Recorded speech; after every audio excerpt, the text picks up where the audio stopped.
Kyle Rittenhouse, the teen who shot and killed two people at a racial justice protest, has become a hero of the right.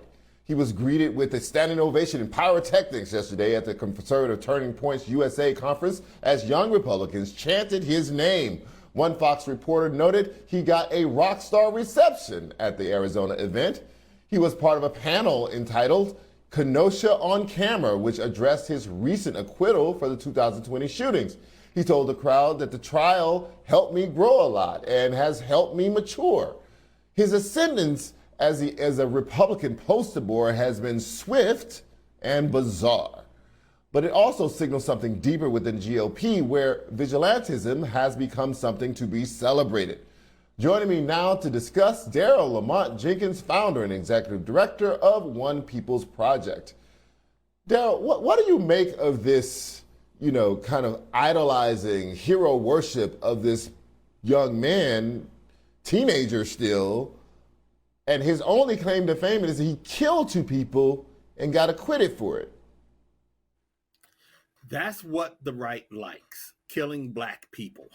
I'm just going to say it flat out, just like that. I think about how my first column in the 90s was about how I was arrested for a bogus charge of chasing somebody through a neighborhood. The charges got dismissed, but in the column I had written that God forbid if somebody in that neighborhood was armed and felt they needed to defend themselves. That was like less than a month before Ahmaud Arbery was born, less than a year before Trayvon Martin was born. And I have to say that they do see Kyle Rittenhouse not just as their hero, but as their blueprint. This is what they want to do. This is what they always said they want to do. I was hearing it when Gina 6 was happening, and you had white supremacists swinging around nooses that says this means justice.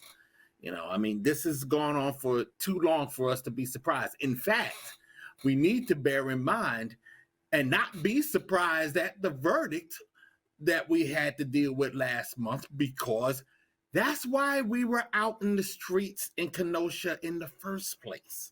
We did not believe that the system was catering to something positive, and Kyle Rittenhouse is an example of that. Right. Well, we should know that the people he shot were not black in this particular case. They were out, protesting for a black person, and so the cause was about a black person. But anyway, I want to just, pull the lens back a little bit and just look at how often this is happening now, where we're celebrating people taking the law, well, not we, Republicans are celebrating people taking the law into their own hands. I think you could argue that January 6th is an outgrowth of this very same mentality. I think you could argue that the stand your ground laws that we see proliferating all over the country, I think they're now kind of available to some degree in almost every state, is an extension of this.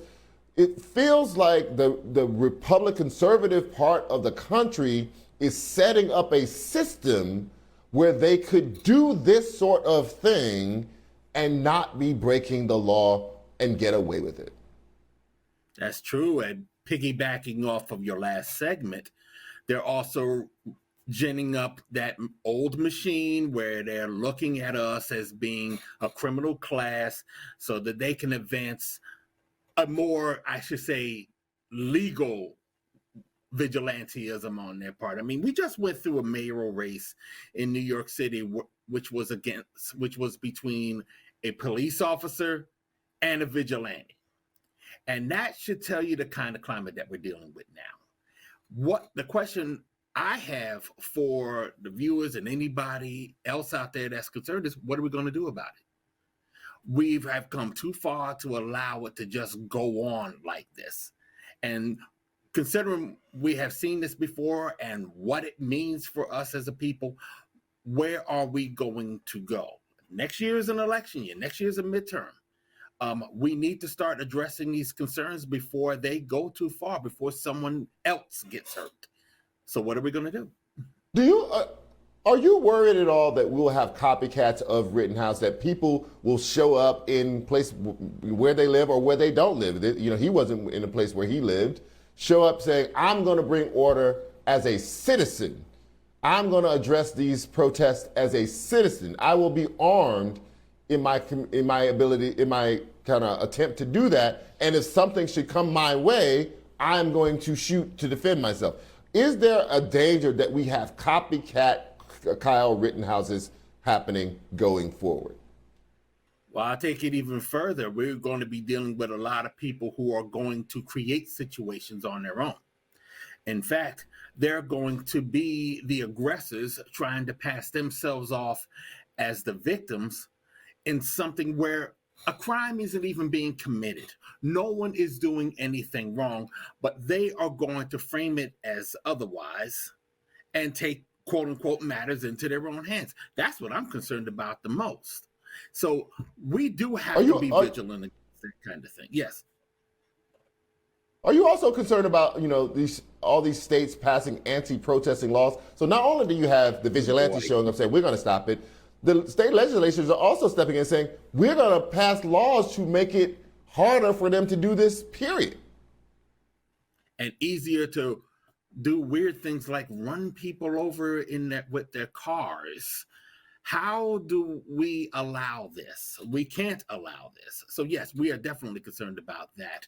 And I mean, we see what happened in Florida with DeSantis, and they do call it rightfully so an anti-protester bill. At least the detractors do. And now we are going to have to start pushing back. We are in a position now where no one has gotten hurt yet, at least not to the extent that we are afraid of.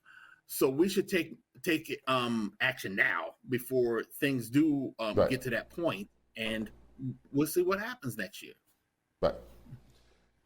Daryle Lamont Jenkins, thank you so much for your time tonight, sir. I really appreciate it.